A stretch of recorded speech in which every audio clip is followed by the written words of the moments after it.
ceritain kemarin itu gimana sih kronologinya? Mana? Bunda cerita. Habis mau bukber ya, jadi sore itu mau menjelang malam ya. Kau boleh agak kenceng suara. Iya. Kamu yang suara Ya, kenceng. jadi sebenarnya kemarin tuh benar-benar yang kecapean banget ya. Kita aktivitas padat banget habis dari Demak ya.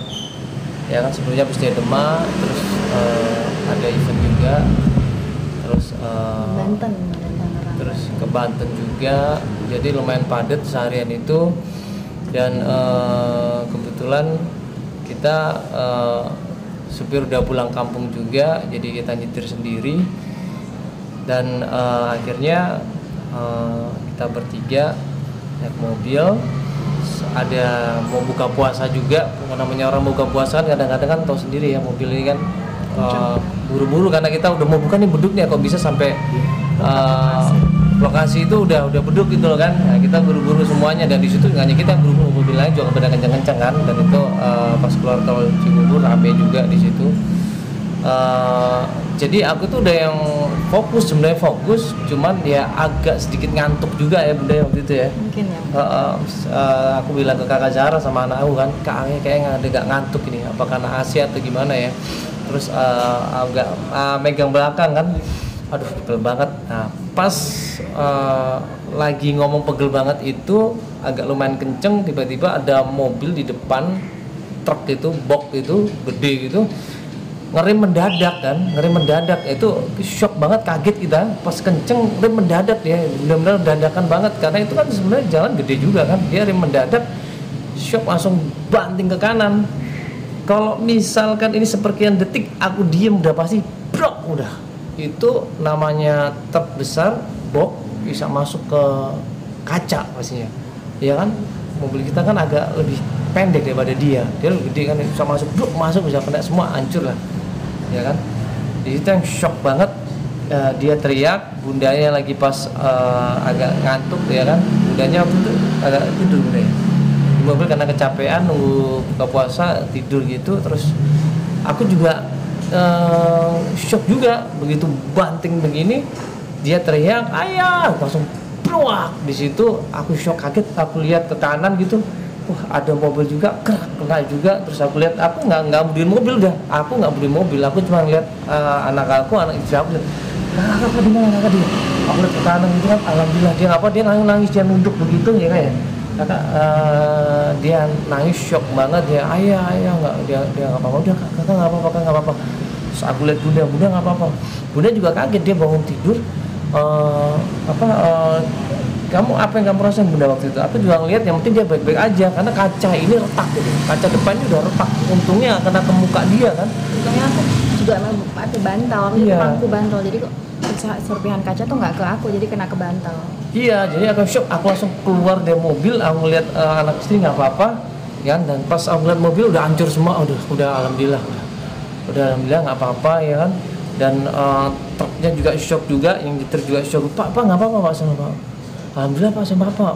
Di situ aku bingung, masya Allah, ini kalau di luar nalar kepala, iya kan, di luar nalar kita itu nggak mungkin bisa selamat. Tapi alhamdulillah ya kan, alhamdulillah banget itu di situ Allah ngelindungin kita semuanya, karena itu benar-benar yang pas di belakangnya dan dia ngerem mendadak gitu. Kalau misalkan truk kan kita di belakang, pasti kan kita di kolongnya pasti kan. Nah itu tapi alhamdulillah cuman kena samping brake, walaupun udah hancur juga sih, sama juga hancur juga ya kan, kena spakbornya juga, mobil susah untuk jalan juga ya kan. Terus rusak sampai ngelontok itu kulitnya ke belakang begitu. Dan alhamdulillah istri nggak kena serpian kacanya juga masih cuma retak, dan itu kaca otomatisnya retak di situ, alhamdulillah nggak langsung nyiprat ke mukanya. Dan anak cuma bisa nangis di situ. Aku shock, nggak, astagfirullahaladzim istighfar. Waktu itu aku ngeliat anak-anak udah nggak apa-apa, aku udah lega, udah mobil hancur, udah biarin aja, yang penting anak istri aku nggak apa-apa. Itu orang-orang semua ngumpul di situ kan, pak nggak apa-apa pak, udah pak nggak apa-apa pak. Saya bilang alhamdulillah nggak apa-apa. Itu ya sempat shock semuanya di situ ya, sempat macet juga kejadian di situ karena kondisi memang jalan lagi macet semuanya. Dan ini Zara nangis terus gitu loh, dia ketakutan, trauma dia sampai saat ini. Jadi kalau aku nyetir dia bilang ayah ya, lihat ke depan gitu, doa dulu ya kan, sampai dia ngaji untuk doa setiap saat ya kan. Itu doa dulu supaya nggak ngantuk, supaya nggak kejadian ini gitu. Jadi benar-benar ngalamin suatu keajaiban, Mbak. Jadi ngerasa itu kayaknya Allah ngelindungin kita, alhamdulillah. Apa karena pas puasa kita semuanya, pas kita juga kebetulan abis dia kan lagi abis pulang dari pesantren juga ya. Maksudnya dia udah lagi ngafalin juga Al-Quran, sering baca-baca juga di mobil. Alhamdulillah, mungkin juga karena doa anak juga, istri juga, alhamdulillah semuanya nggak apa-apa gitu. Kalau ngelihat mobilnya juga orang shock banget, ini nggak apa-apa ini, ya kan? Kok bisa seperti ini gitu, Mbak. Jadi seakan-akan nggak mungkin itu bakalan bisa baik-baik saja. Tapi alhamdulillah kenyataannya baik-baik saja kita semuanya. Gitu. Jadi ya udahlah, biarin aja. Nanti mobil juga insya Allah bisa diperbaiki lagi budaya. Itu yang penting budayanya nggak apa-apa. Tapi dia trauma nih, ayah kalau naik mobil udah hati-hati ya. Seharian tadi kan dia pergi juga, aku teleponin mulu. Karena ditelepon nggak diangkat, aku khawatir jangan-jangan ya. Jadi aku teleponin mulu dari tadi. Kalau Itu kejadian di kilometer berapa? di jalan tol Tepatnya mana? di mana? Jalan tol. Keluar tol Cibubur nggak jauh. Itu kan suka macet tuh, Mbak. Dan keluar tol Cibubur itu kan sore-sore gitu mau buka puasa, mau ke arah Cibubur sana. Nah itu kan lagi macet, orang pelan-pelan kan situ. Nah, aku juga lagi ya nggak seberapa kencing sebenarnya, situ nggak bisa kenceng banget kan. Cuman pas dia berhenti dadakan, kita juga shock, kaget pas depannya itu langsung ngebanting ke kanan. Tadinya udah mau kena depan itu kan, kita udah shock, kaget kan. Tapi alhamdulillah sempet banting ke kanan, jadi mobil itu belok sedikit, sampai masuk ke dalam gitu kita. Di belakang kolongnya truk gitu kan ya. Astagfirullahaladzim, ya Allah. Itu berarti nabrak apa? Banting kanan tuh nabrak apa? Jadi ini mobil, jadi aku nak mobil box dari belakangnya, nabrak begitu. Jadi aku banting ke kanan, tetap kena, nggak bisa karena udah deket banget. Nah ini ada mobil di sebelah sini, kena juga belakangnya. Iya, jadi kan aku banting ke kanan, jadi kena dia juga. Jadi ya lumayan lah. Jadi depannya mah. Tapi depan kena juga, grillnya juga ya? Pecah ya? Iya, pecah semua, lampunya juga pasti pecah semua, hancur juga. Kaca yang otomatisnya pecah. Iya, kacanya juga, spakbornya, kulitnya ngelontok gitu, ban juga mepet begitu, bannya udah mulai geser ke bodi udah. Jadi Nggak bisa jalan. nggak bisa jalan pun udah ketek gitu kita Makanya paksain. ditowing. Iya, awalnya sih emang kita geser paksain, tapi alhamdulillah akhirnya ditowing udah bisa dianterin langsung ke bengkel kan. Kemudian itu urusan dengan sopir dari boxnya gimana tuh? Ya kenapa dia nggak apa-apa, mobil kita yang hancur. Iya, mobil dia nggak apa-apa karena dia nggak ngalamin rusak apa-apa. Besi ya, bahan besi ya kalau box itu ya. Bahannya besi semuanya. Saya lihat nggak apa-apa dia nggak apa-apa. Harusnya kan dia ganti rugi kita kan. Cuma kita mikir, aduh udah kayaknya nggak mungkin deh ganti rugi, apalagi ya mohon maaf kan. Kondisinya mungkin driver juga meminta tanggung jawaban, ya pasti nggak mungkin bisa ganti juga. Ya sudahlah gitu. Karena dia sebenarnya dia salah dia berhenti dadakan di jalan raya begitu yang besar, dia dadakan, bahkan dia mundur sedikit gitu kondisinya. Harusnya dia kan nggak boleh mundur begitu. Itu dia mundur sedikit dan berhenti terus mundur lagi dia itu. Kita kaget kan, kita posisi pas kita diem lagi maju dia berhenti mundur, loh kita kaget, langsung banting ke kanan kita kan. Udah bel udah nggak sempet ngebel gitu. Berarti kok udah begitu aja kondisinya, cepet banget itu kondisinya.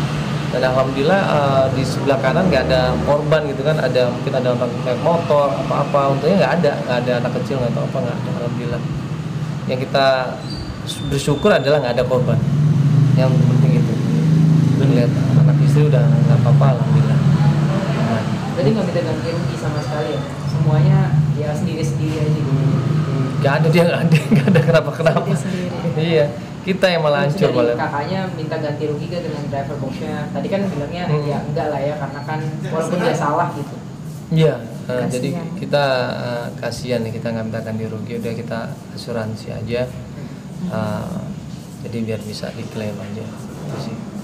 Nah, Kak Dinong saya sempat nulis juga kan kalau misalnya jadi tahun ini tidak jadi pulang kampung karena kejadian itu. Nah gimana tuh? Memang Iya. tadinya rencananya akan kapan pulang? pengen pulang, Iya. pengen ketemu mamaku. Iya. Tapi- Udah siap-siap Bunda ya. Udah siap-siap, biasa kita memang bawa mobil lebih santai. Apalagi anak-anak ya udah pada kaget, mereka nggak diajak pulang kampung. Mereka setiap hari kemarin nanya ya, ayo pulang kampung kan, tapi belum bisa ya. Ya belum bisa karena emang kalau anak kita kan 4 banyak kan. Terus mobil itu kalau mobil kecil nggak muat. Jadi nggak bisa duduk dengan nyaman dan barang-barang juga banyak. Jadinya kalau mobil kecil kayaknya kasihan, apalagi kalau kita ke Demak Kudus itu kan lagi banjir. Lagi Dari banjir. Semarang ke Kudus tuh bisa 7 jam ya. Jadi lumayan macet, kasihan mereka nanti kalau lama di mobil ya kan, yang ada nanti capek gitu. Jadi kita mikirnya udah mungkin tahun ini nggak pulang dulu dengan kondisi mobil seperti itu ya, mungkin dimaklumin ya Bunda ya. Tapi masya Allah gini, ketika aku upload gitu kan, aku kecelakaan gitu, ada teman tapi rasa saudara ya langsung ngirim mobil juga kan, dia tahu anak kita banyak ya. Masya Allah ya. Langsung dari mobil dalam arti Minjemin mobil kan, anakku banyak. Kalau mobil untuk sehari-hari buat mobilitas Ya, dulu kak, satu mobil nggak cukup kan, anaknya banyak gitu. Tapi emang rencana pulang sebetulnya tanggal berapa sih Kak? Pulang Biasanya seminggu sebelum Lebaran kita udah pulang. Biasanya itu. Jadi kita biasanya mau itikaf di Kudus, di Demak itu kan, di masjid-masjid Sunan Muria, masjid-masjid Sunan Demak Kalijaga. ya. Jadi masjid Demak kamu sukanya Iya. sama di masjid Kudus itu. Cuma Gitu. kena banjir kayak kemarin kayaknya. Nah, banjir jadi kita nggak sempat ke sana. Biasanya kita keliling ke masjid-masjid untuk itikaf di sana, Mbak. Bisa nginep di masjid ya. Itikaf 10 malam terakhir. Demak sama masjid Kudus.